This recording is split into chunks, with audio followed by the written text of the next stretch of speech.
think I've waited long enough to make lunch, so let's do that.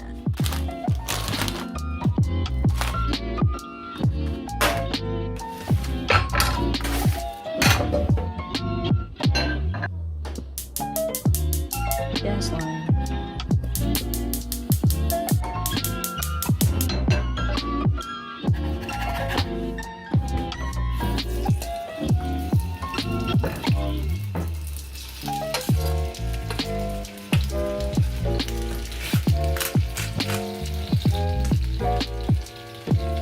A very important part of cooking is snack breaks.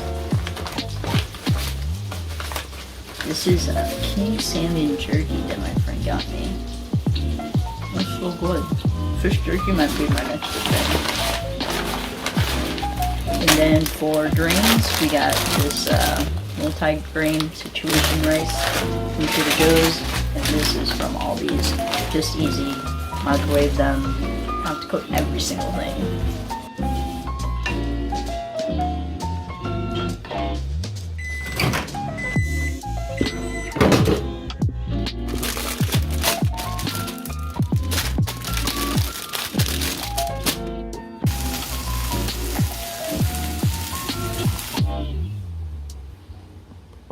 Alright, so I have mostly finished my lunch. Oh, look. This is baby me. And my mom. Baby me. And my mom. And it's my partner.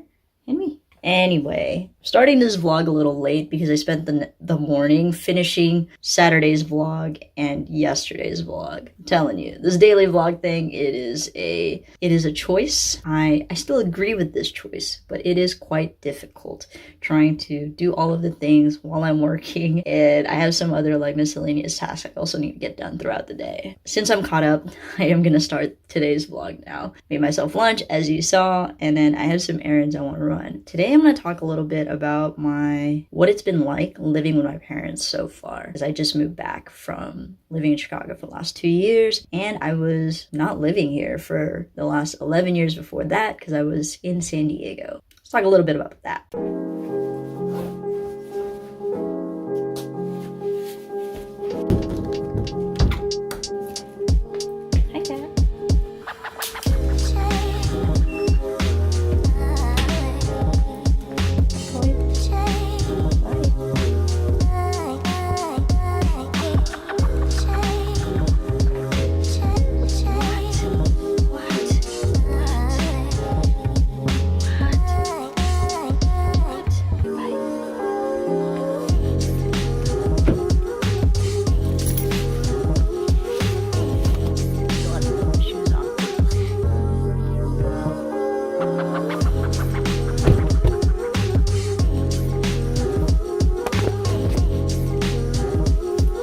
Put my keys in my car.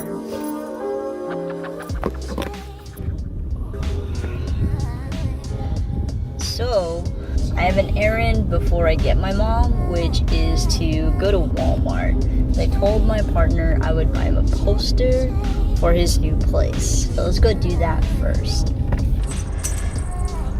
I think the important thing to start this story off with is the geography, which is that I am now living in Los Angeles, California, but more importantly, I'm living in Norwalk, which is the neighborhood I grew up in high school. So because I haven't been here since I was 18, like full time, and I'm now 31, I hit points of nostalgia, like, oh wow, this is where I used to go to with my friends, and like, oh wow, I am an adult and this looks so different compared to the feelings I had growing up, which was, this was not an easy neighborhood to grow up in. I had friends, but it was difficult because my parents were left me home alone a lot, and I was kind of a latchkey kid because they needed to work, and that's what you have to do when you have kids and you're an immigrant to this country and you don't have a lot of resources. I work from home. So that's like one of the first things that I noticed is like, oh, I am being left home alone like I was when I was younger, but my relationship with myself is so much more whole and complete that I don't feel sad about being left home alone by my parents. And if anything, it gives me a lot of time to myself, even given that we live together.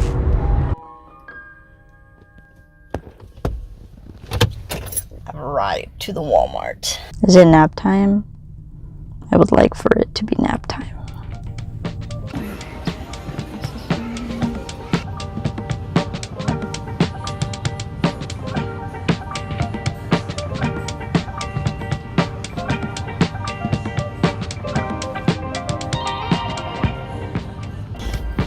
Alright, so I'm looking for like earplugs and posters, and I had several people in there. They pointed me in directions and none of them were correct, or they just don't have the thing that I'm looking for. This is posters and earplugs, so I'm gonna try another Walmart. But given how large that store is and how difficult it was just to find those two items that are, you know, the core and like ear safety, it's just disappointing. There's so much store in there. I was like overwhelmed because I forgot how big Walmarts are. This is very much a first world problem. So I'm gonna try another Walmart. Let's see what happens.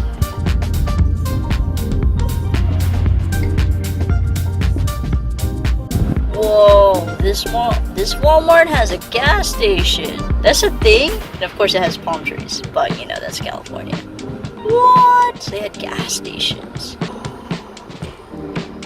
Hopefully they have earplugs and posters that I'm looking for. This entire parking lot is just Walmart.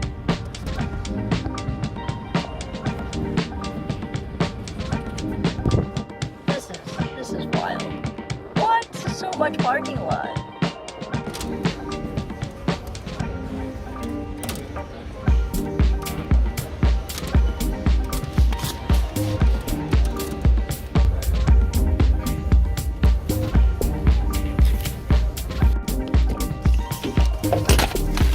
I never thought finding earplugs would be so difficult at Walmart, but it has been. I know CVS will have them. I just was trying to save time by trying to get a poster and earplugs there. But whatever.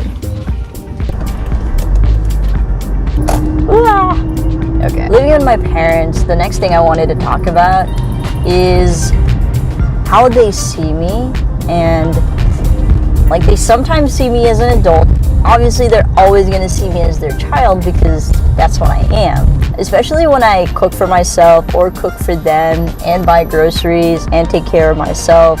Difference between how they used to treat me when I was in college and even when I was out of college and when I moved to Chicago. I feel like they realize they can't tell me what to do. Another way is that I'm like helping pay rent. So my mom gets taken aback when like I do that because she's like not used to me having the means to do that. And for the record, I haven't asked for money in years. It's probably been, I don't know, over seven years since I really asked for money. That wasn't like, hey, can you buy this for my birthday? Or like, hey, I like this for Christmas. That's also felt odd for me because being in their home, I'm used to believing that I need their help and I need them for like sustenance. But right now, it just feels very copacetic, I guess. We all want each other's company, and that's kind of the only reason I'm there is so that I can like be with my parents on a day-to-day. And I haven't been able to.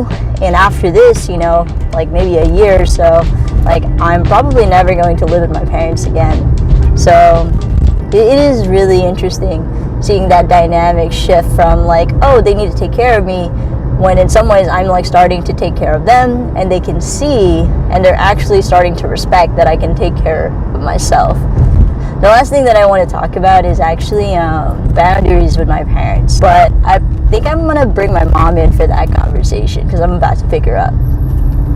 I was going to have my mom speak for this part of the video, but she's busy talking to one of her siblings and I want to respect her time. The last thing I wanted to talk about in living with my parents, boundaries. One of the first things I had to tell my parents, more my mom because she's more likely to barge in, is to knock.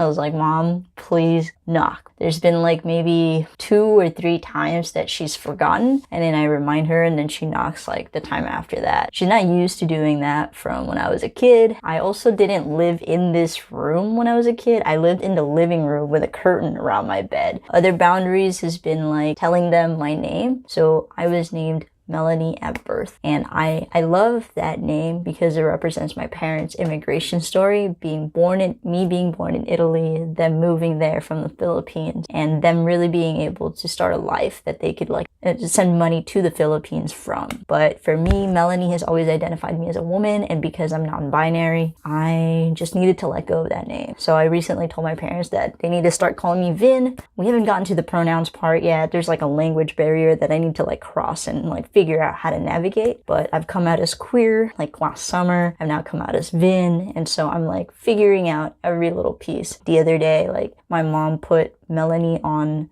like a shelf in the bathroom so I could put my stuff there, and I said, Mom, that's the wrong name. The next day she like fixed it, and I really appreciate that. So she might not get it, but she is trying to. In all of this, I'm just really grateful for the unconditional love that they are showing me. And I think it also helps the way that I am trying to convey my boundaries. When I was a teenager, I probably would have shouted. And when I was in college, I probably would have been angry about it. But now as like where I am in life, I am much more like, hey, can you do this? Because this is what that would mean to me. And anytime I express a boundary, it's an invitation for you to get to know me better, not to push you away or give distance between us. Trying to be really intentional with that, and so far it's been pretty good, which is a good sign. Like, I'm about to be here for a year, so if I couldn't do these things and get that give and take, I'd be in a much different like living situation. And since I've already been here a month, I can get the sense that this is going to be fine and this is going to be good for us. If you're struggling with boundaries with your parents, I know like this response that my parents have been giving me is not gonna like